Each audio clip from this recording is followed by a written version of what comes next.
Iran ದಾಳಿ ಮಾಡಿದೆ, Israel ಕೂಡ ಸುಮ್ಮನೆ ಕೂತ್ಕೊಳ್ಳೋದಿಲ್ಲ ಕೈ ಕಟ್ಕೊಂಡು, ದಾಳಿಗೆ ಪ್ರತಿಕಾರವನ್ನ ತೀರಿಸಿಕೊಳ್ಳುತ್ತೆ. ಇಸ್ರೇಲ್ ಮಿಸೈಲ್ ದಾಳಿಗೆ ಇರಾನ್ ತತ್ತರಿಸಿ ಹೋಗ್ತಾ ಇದೆ. ನಿರೂಪಣೆ ಮಾಡುವಾಗಲೇ ಇಸ್ರೇಲ್ ಕ್ಷಿಪಣಿ ಬಿದ್ದಿದೆ. ಟಿವಿ ಆಂಕರ್ ನ್ಯೂಸ್ ಓದುವಾಗಲೇ ಮಿಸೈಲ್ ದಾಳಿ ಆಗಿದೆ.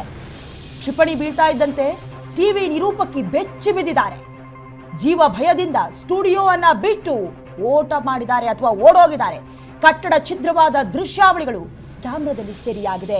ಯಾವ ಮಟ್ಟಿಗಿದೆ ಪರಿಸ್ಥಿತಿ ಅನ್ನೋದನ್ನ ನಾವು ಈ ಮೂಲಕ ಹೇಳ್ತಾ ಹೋಗಬೇಕಾಗತ್ತೆ. ಅಂದ್ರೆ ಇರಾನ್ ಹಾಗೆ ಇಸ್ರೇಲ್ ನಡುವಣ ದಾಳಿ ಏನಿದೆ, ಮುಖ್ಯವಾಗಿ ನ್ಯೂಸ್ ಸ್ಟುಡಿಯೋ ಮೇಲೂ ಕೂಡ ಮಿಸೈಲ್ ಅನ್ನ ಹಾರಿ ಬಿಟ್ಟಿರೋದು, ಸುದ್ದಿಯನ್ನ ಬಿತ್ತರಿಸ್ತಾ ಇದ್ರು. ಆ ವೇಳೆ ಸ್ಟುಡಿಯೋ ಒಳಗೂ ಕೂಡ ಬಾಂಬ್ ಅಥವಾ ಮಿಸೈಲ್ ಬಿದ್ದಿದೆ. ಕ್ಷಿಪಣಿ ಬೀಳ್ತಾ ಇದ್ದಂತೆ ಟಿವಿ ನಿರೂಪಕಿ ಕೂಡ ಬೆಚ್ಚಿ ಬಿದ್ದಿದ್ದಾರೆ.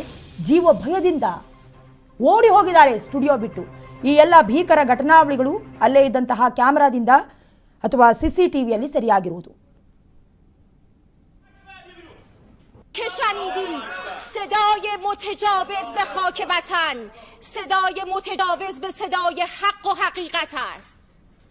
آنچه که ملاحظه کردید، صدایی که شنیدید، فضای غبارآلود استادیوم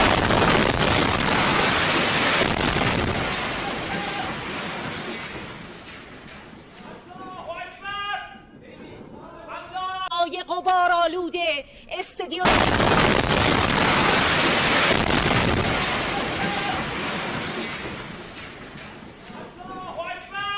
ನೀವು ಕೂಡ ಇಷ್ಟೊತ್ತು ದೃಶ್ಯಾವಳಿಗಳಲ್ಲಿ ಗಮನಿಸ್ತಾ ಇದ್ರಿ. ಟಿವಿ ಆಂಕರ್ ಸುದ್ದಿಯನ್ನ ಬಿತ್ತರಿಸ್ತಾ ಇದ್ರು.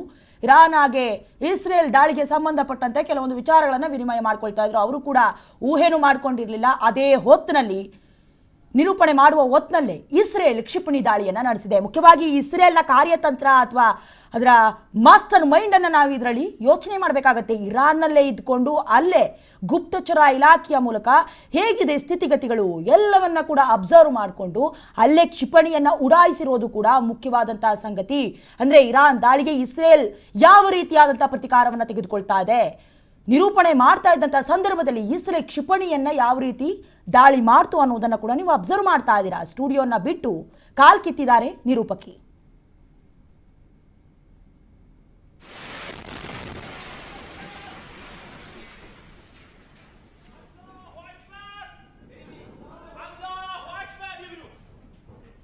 که شنیدید صدای متجاوز به خاک وطن، صدای متجاوز به صدای حق و حقیقت است.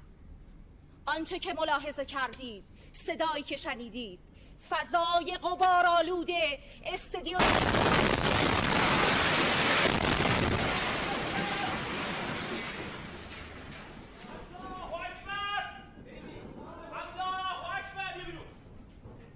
که شنیدید صدای متجاوز به خاک وطن، صدای متجاوز به صدای حق و حقیقت است.